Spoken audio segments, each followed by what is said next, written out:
kita menggunakan. Ya, salawat dan salam tercurahkan kepada baginda kita Nabi Muhammad sallallahu alaihi wasallam. Allahumma shalli wa sallim wa barik alaihi. Semoga kita semua yang ada di sini bisa mendapatkan syafaatnya yaumil akhir nanti.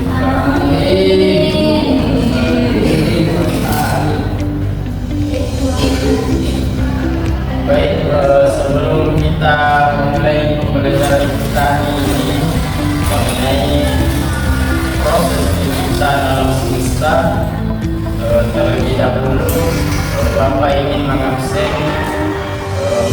sekalian Suwanti,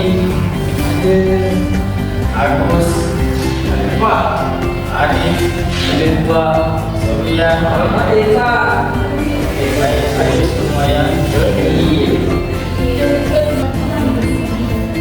baik, bagaimana kabarnya ini? Sebelum kita memulai pembelajaran kita ini, alangkah baiknya kita berdoa terlebih dahulu. Silakan Saudara Surya memimpin doa. Oke, baik, sebelum kita belajar, mari kita berdoa. Berdoa dimulai.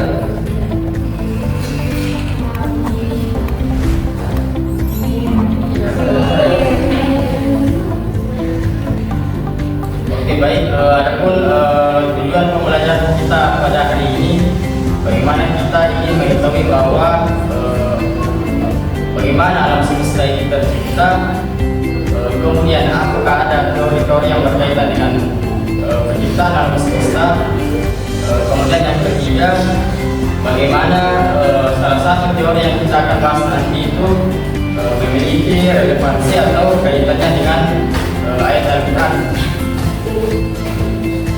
Saya ingin bertanya kepada adik-adik sekalian, pernahkah kalian berpikir bagaimana itu alam semesta itu tercipta? Pernah Pak, tapi Dan coba berikan dulu argumennya. Silakan saudara Kristi. Oke Pak, alam semesta itu tercipta dari kondisi jiwa dasar dan disebut dengan teori Big Bang. Sekitar 13,8 miliar tahun lalu, dimulai dari satu titik bulan panas dan padat yang kemudian berkembang Diam. menjadi ruang, waktu, materi, bintang, galaksi, dan planet seperti yang kita kenal. Selain Big Bang, ada juga teori lain seperti teori keadaan tetap atau tidak awal atau tidak ada awal dan tidak ada akhir. Baik, saudara-saudara jawaban dari teman kita berikan dulu Mas. Oke, selanjutnya kita akan masuk pada pembelajaran terdapat empat materi yang akan kita pelajari hari ini. Yang pertama itu kita akan mengetahui apa itu alam semesta. Kemudian yang kedua, bagaimana teori-teori penciptaan alam semesta. Kemudian yang ketiga, bagaimana konsep penciptaan alam semesta dalam perspektif Al-Quran. Kemudian yang keempat, tahapan-tahapan penciptaan alam semesta menurut para saintis. Baik, kemudian kita masuk pada materi pertama. Apa itu alam semesta? Jadi alam semesta ini adalah semua yang mencakup tentang makromos atau mikromos. Jadi makromos itu atom, elektron, sel, amoeba dan sebagainya. Sedangkan makromos itu ya seperti yang kita bisa lihat secara mata, contohnya planet, matahari, bulan, langit, bintang dan lain-lain. Nah, kemudian kita masuk pada materi selanjutnya, yaitu mengenai teori-teori penciptaan alam semesta. Baik, silakan saudara Agus untuk baca materi di atas. Iya, Pak. teori kenal tetap.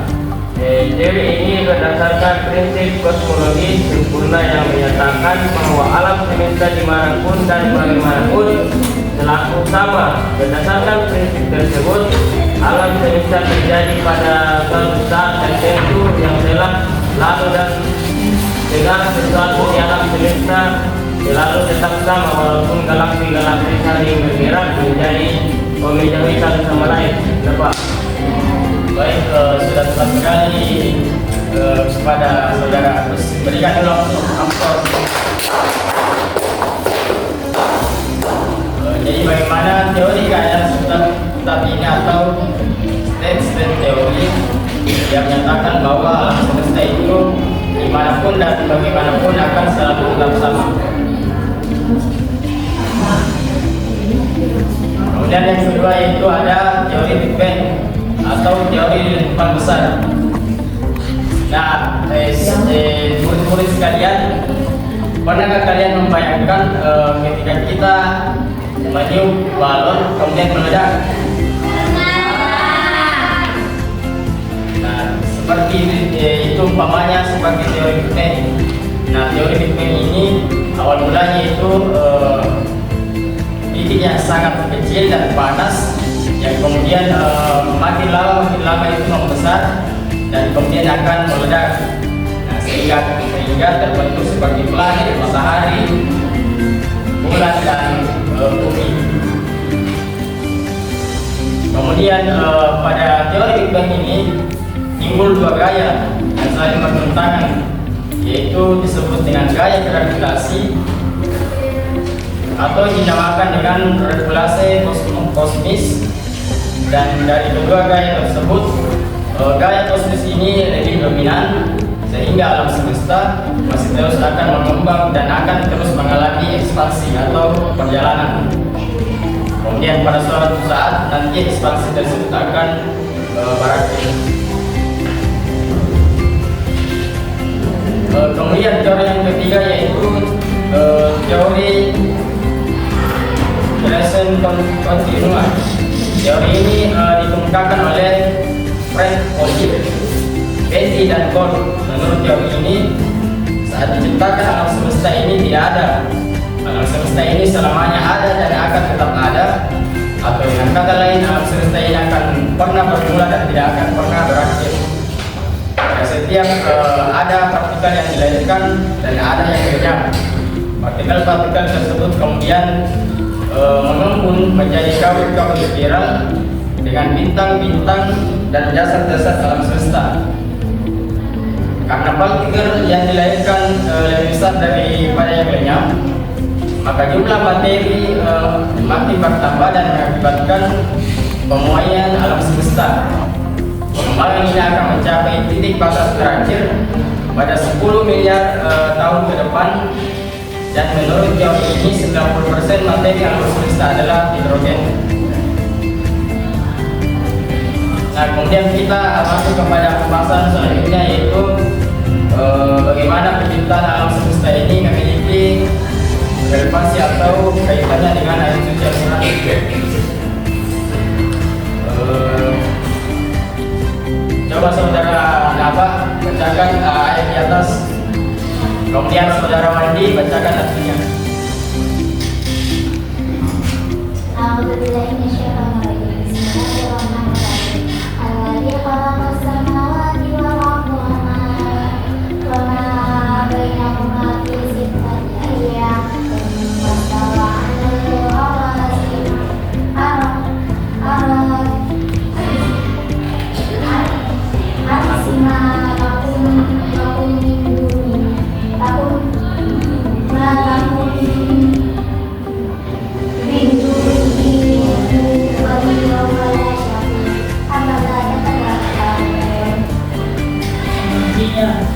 Allah adalah zat yang menciptakan langit dan bumi serta apa yang ada di antara keduanya dalam enam masa. Kemudian Dia berkuasa atas arsy. Bagimu tidak ada seorang pun pelindung dan pemberi syafaat selain Dia, maka kamu tidak harus berpisah. Oke, baik. Terima kasih kepada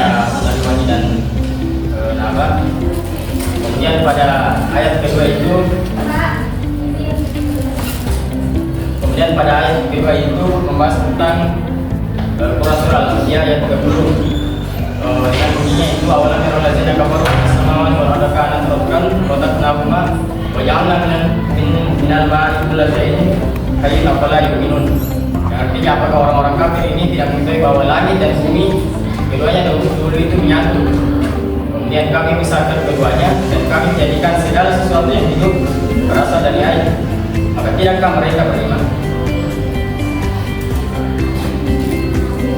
Kemudian dari kedua ayat tadi itu menunjukkan bahwa Allah Subhanahu Wa Taala dengan segala kemahakuasaannya telah menciptakan alam semesta tanpa ada campur tangan dari siapapun. Kemudian materi terakhir yaitu mengenai tahapan-tahapan penciptaan alam semesta menurut para saintis yang terbagi menjadi 6 tahapan. Yang pertama itu masa pertama, terjadinya Big Bang sekitar 13,7 miliar tahun yang lalu, yang menandai bahwa awal terciptanya ruang, waktu, dan materi.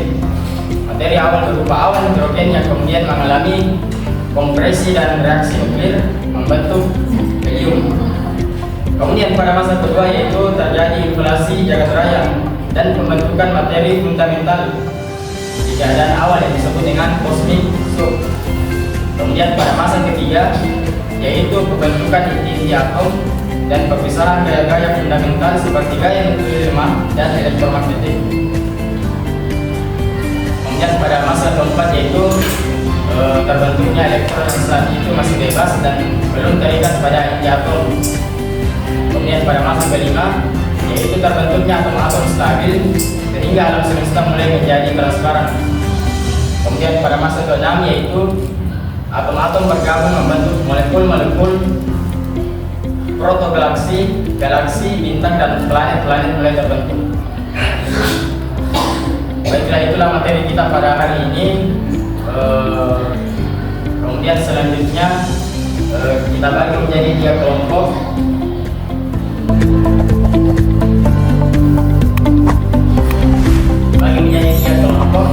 Kemudian silakan tulis di kata selembarnya itu rangkuman materi kita pada hari ini.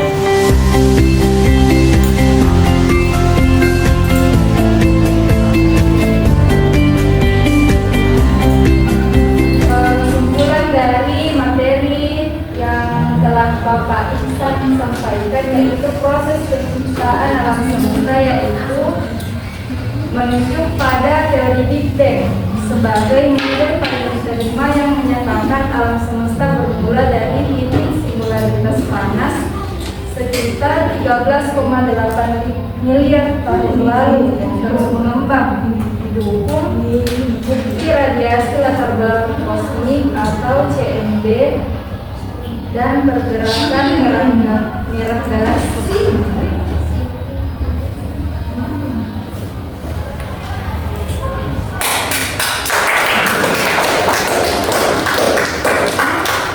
Baik, itulah tadi pembacaan kesimpulan dari saudari Yakni. Terima kasih. Kemudian selanjutnya mari kita tutup pembelajaran kita pada hari ini dengan ucapan hamdalah.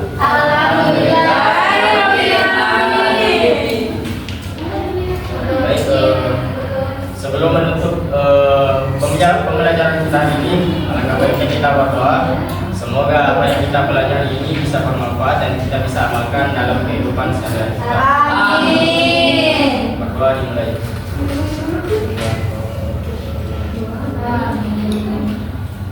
Amin. Baik, sekian dari materi kita hari ini. Sekian. Assalamualaikum warahmatullahi wabarakatuh. Waalaikumsalam.